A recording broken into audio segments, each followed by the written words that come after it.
तो अब फोरकास्टिंग के जो क्विज वाले क्वेश्चंस थे, तो जो क्वेश्चन 11 था उसमें हमें वीक 9 का मूविंग एवरेज निकालना है और उसमें हमें 3 दिया हुआ है। तो हमें मतलब पिछले 3 जो वीक्स है उनके वैल्यू देखने होंगे।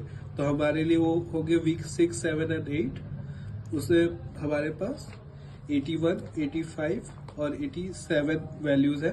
तो हमें सिंपली इनको प्लस करना है और इसे 3 से डिवाइड कर देना है, जिससे कि हमें 84.33 की वैल्यू आ रही है और वही हमारा आंसर होगा। इसका एक फर्दर स्टेप होता है हमारा वेटेड मूविंग एवरेज।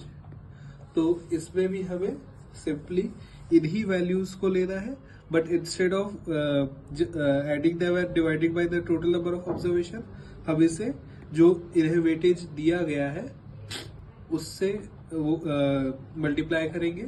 और हम यूजुअली सबसे रीसेंट वैल्यू को सबसे ज्यादा वेटेज देते हैं, मतलब हम 0.5 into 87 plus 0.3 into 85 plus 0.2 into 81 को करेंगे। इसमें हमें किसी से डिवाइड करने की जरूरत नहीं, क्योंकि ये जो हमें वेट्स मिले हैं उन सब का सम अपने आप ही 1 के बराबर है। सो इसे सॉल्व करके हमें 85.2 वैल्यू मिलती है, जो कि correct answer. So exponential smoothening के लिए फॉर्मूला है ft+1 is equal to alpha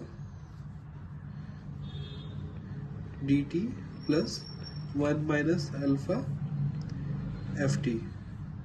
अब हमें सेकेंड वीक का वैल्यू दिया हुआ है, तो अल्फा है हमारे पास 0.4, इसका फोरकास्टिंग है 70, यहाँ पे 0.6 प्लस, अब हम एक्चुअल वैल्यूज पे जाएंगे जो हमें टेबल पे है, तो वो हमारा 74 आ गया।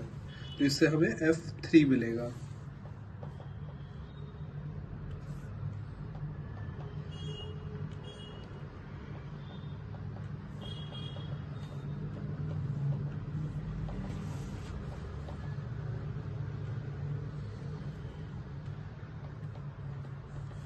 जो कि 71.6 आया। अब अगर हम F4 निकालेंगे तो ये फिर से 0.4 इंटू जो डिमांड है थर्ड वीक के लिए, मतलब 78 प्लस 0.6 इंटू जो हमने फोरकास्टिंग निकाली थर्ड वीक के लिए वो आएगा। और ये ऐसे ही हम ये निकालते रहना होगा जब तक कि हम forecasting for the 9th week पे नहीं पहुंच जाए। बट ये हमें ध्यान रखना है कि जो हमें टेबल से वैल्यू मिल रही है वो हमारा डिमांड हो गया, और जो हम अभी आइट्रेशंस में निकाल रहे हैं वो वैल्यू हमारी सेकेंड उसमें आएगी, जिससे कि हमें एक फाइनल वैल्यू मिल पाएगी।